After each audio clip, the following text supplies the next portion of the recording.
That's the thing, why not make it easier for everybody to communicate with you? So like some medical offices too. You have to call, you have to go online. You have to book online. Or spend 10 minutes on the phone trying to do something that takes 2 minutes.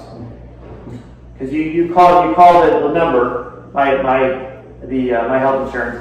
You have to call, push the right number, get the right directory, get the right doctor, and then find out when they're available that you're available. You're like, I only have like 20 minutes. I was my whole day here. Even online, they book online. The online booking is only for the same, only a week out or 2 weeks out. So it's amazing. That's why talking to somebody, Gloria, or Ryan too, it allows me to see, can I really do something? Is all I can do, or something else I can do? I try to not finagle, but like, can I get in this time? Is there any way I get this?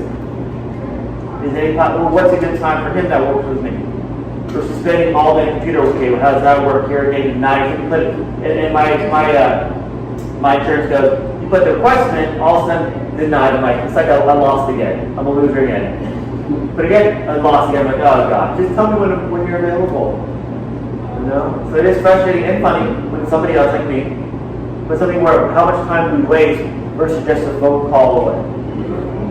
Some companies are just online. And I go, that's sad. Because you lose that customer that wants to build trust by talking to somebody. Give them other options. Even someone in another country, at least give them an option. Hey, can I talk to somebody about my problem, my concern, my appointment, whatever.